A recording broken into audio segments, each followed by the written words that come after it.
The Night the Ghost Got In. James Grover Thurber, Wellween to Prose, Wine 2.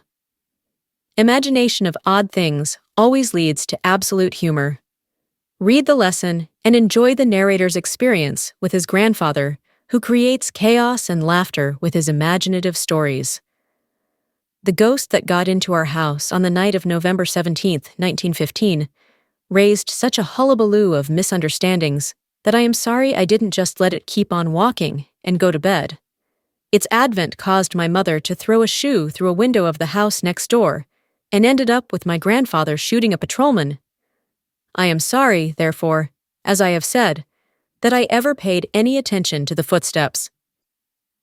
They began about 1:15 in the morning, a rhythmic, quick-cadenced walking around the dining room table.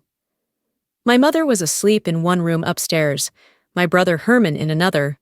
Grandfather was in the attic, in the old walnut bed, which, as you will remember, once fell on my father.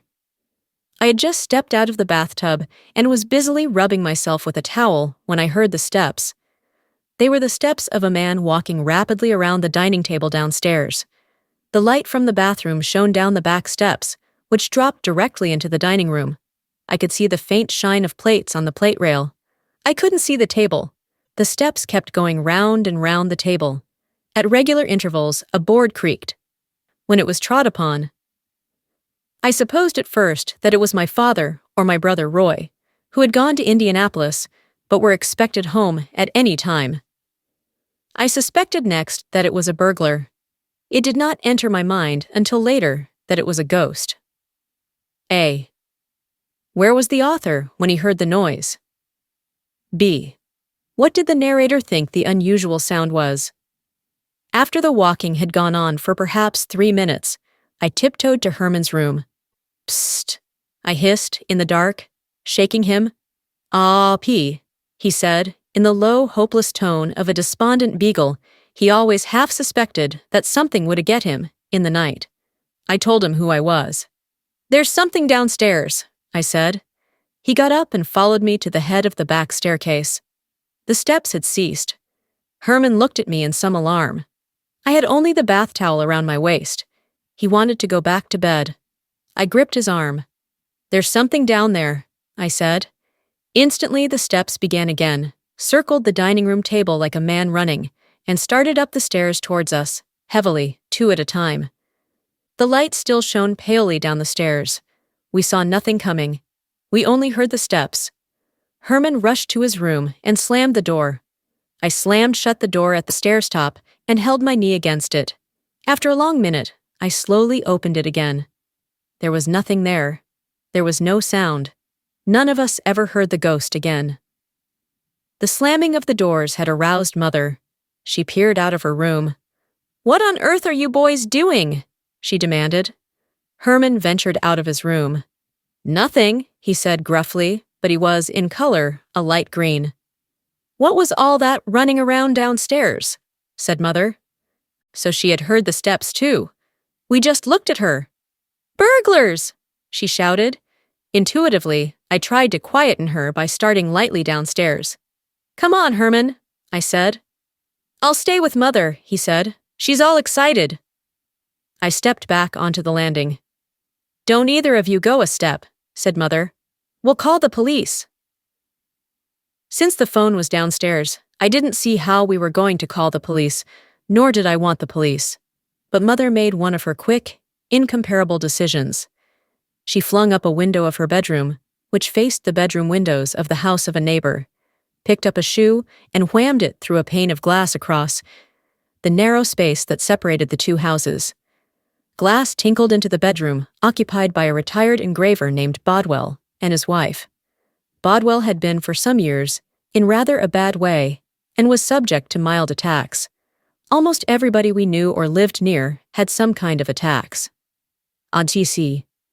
What were the various sounds the brothers heard when they went downstairs? D. Who were the narrator's neighbors? It was now about 2:00 of a moonless night. Clouds hung black and low. Bodwell was at the window in a minute, shouting, frothing a little, shaking his fist. "We'll sell the house and go back to Peoria." We could hear Mrs. Bodwell saying, It was some time before Mother got through to Bodwell. "Burglars!" she shouted. "Burglars in the house!" Herman and I hadn't dared to tell her that it was not burglars, but ghosts, for she was even more afraid of ghosts than of burglars. Bodwell at first thought that she meant there were burglars in his house, but finally he quieted down and called the police for us over an extension phone by his bed. After he had disappeared from the window, Mother suddenly made as if to throw another shoe, not because there was further need of it, but, as she later explained, because the thrill of heaving a shoe through a window glass had enormously taken her fancy. I prevented her. The police were on hand in a commendably short time. A Ford sedan full of them, 2 on motorcycles, and a patrol wagon with about 8 in it and a few reporters. They began banging at our front door. Flashlights shot streaks of gleam up and down the walls, across the yard, down the walk between our house and Bodwell's. "Open up!" cried a hoarse voice. "We're men from headquarters." I wanted to go down and let them in, since there they were, but Mother wouldn't hear of it. "You haven't a stitch on," she pointed out. "You'd catch your death." I wound the towel around me again. Finally, the cops put their shoulders to our big, heavy front door, with its thick, beveled glass, and broke it in. I could hear a rending of wood and a splash of glass on the floor of the hall. Their lights played all over the living room and crisscrossed nervously in the dining room, stabbed into hallways, shot up the front stairs, and finally up the back. They caught me standing in my towel at the top. A heavy policeman bounded up the steps. "Who are you?" he demanded. "I live here," I said. How did the Bodwells react when a shoe was thrown into their house? F. What did the Bodwells think when they heard the mother shout? The officer in charge reported to Mother. "No sign of nobody, lady," he said. "Must 'a' got away, what'd he like?" "There were 2 or 3 of them," Mother said, whooping and carrying on slamming doors. "Funny," said the cop. "All your windows and door was locked on the inside tight as a tick." Downstairs, we could hear the tromping of the other police. Police were all over the place, doors were yanked open, drawers were yanked. Open, windows were shot up and pulled down, furniture fell with dull thumps. A half-dozen policemen emerged out of the darkness of the front hallway upstairs. They began to ransack the floor, pulled beds away from walls, tore clothes off hooks in the closets, pulled suitcase and boxes off shelves. One of them found an old zither that Roy had won in a pool tournament. "Looky here, Joe," he said, strumming it with a big paw. The cop named Joe took it and turned it over. "What is it?" he asked me. "It's an old zither our guinea pig used to sleep on," I said. It was true that a pet guinea pig we once had would never sleep anywhere except on the zither, but I should never have said so. Joe and the other cop looked at me a long time. They put the zither back on a shelf. "No sign of nothing," said the cop who had first spoken to Mother. "The lady seems hysterical." They all nodded, but said nothing, just looked at me. In the small silence, we all heard a creaking in the attic. Grandfather was turning over in bed. "What's that?" snapped Joe. 5 or 6 cops sprang for the attic door before I could intervene or explain. I realized that it would be bad if they burst in on Grandfather unannounced, or even announced. He was going through a phase in which he believed that General Meade's men, under steady hammering by Stonewall Jackson, were beginning to retreat and even desert. When I got to the attic, things were pretty confused.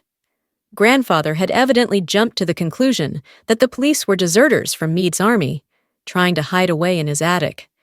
He bounded out of bed wearing a long flannel nightgown over long woolen pants, a nightcap, and a leather jacket around his chest.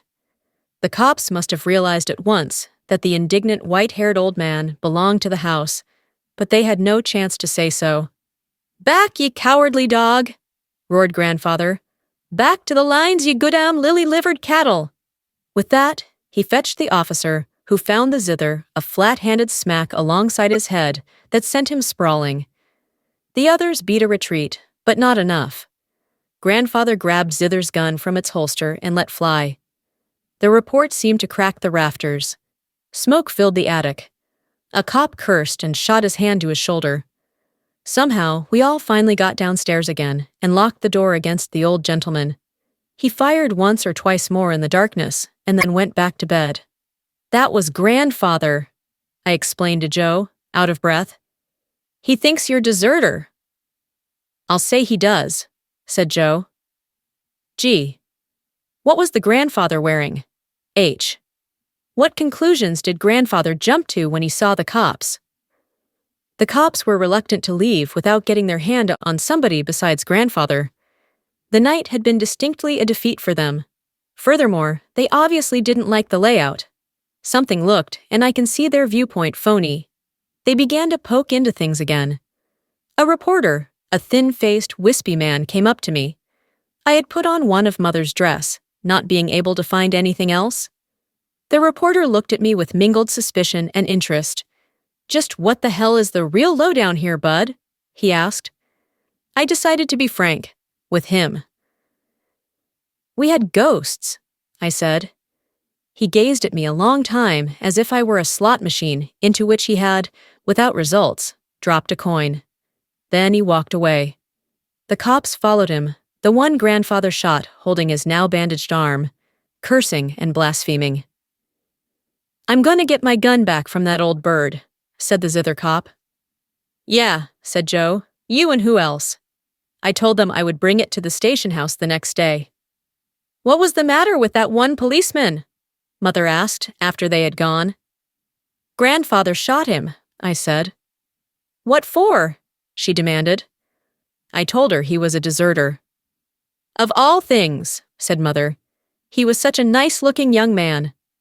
Grandfather was fresh as a daisy and full of jokes at breakfast next morning. We thought at first he had forgotten all about what had happened, but he hadn't. Over his third cup of coffee, he glared at Harriman and me. "What was the idea of all the cops terry-hootin' around the house last night?" he demanded. "None of you bothered to leave a bottle of water beside my bed. Do you ever realize what it cost for a thirsty man to look for water in the dining room last night?" He complained. "He had us there, Were the policemen willing to leave the house?" J. What made the reporter gaze at the author? About the author, James Grover Thurber, 1894-1961, was an American cartoonist, author, humorist, journalist, playwright, and celebrated wit. He was best known for his cartoons and short stories, published mainly in the New Yorker magazine, such as The Catbird Seat, and collected in his numerous books.